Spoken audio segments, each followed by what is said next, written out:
Сәлеметсіздер ме? Бүгін сіздермен бірге чипсы дайындайтын боламыз.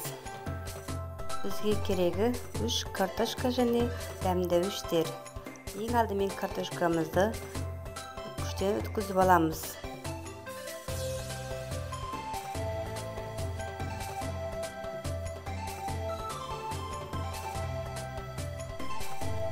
Картошкамызды екі қайтара жуамыз, крахмалын кетіру үшін.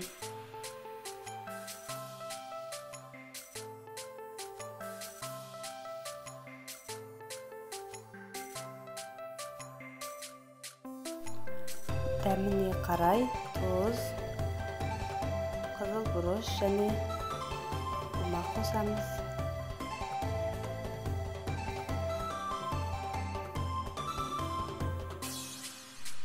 Жақсылап араластырамыз.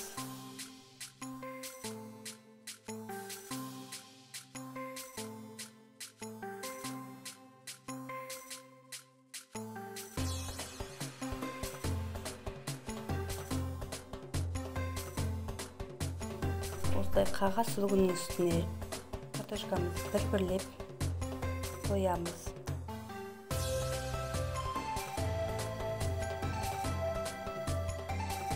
Және бетін осылай қағаз сүлгімен жауамыз, сонда суды сіміреді. Міне сударын сіміріп алды. Қызып тұрған пеште 10-15 минутта пісіп шықты. Сіздер де жасап көріңіздер.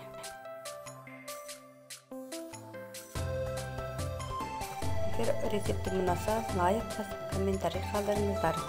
Каналыма тіркелуді ұмытпаңыздар.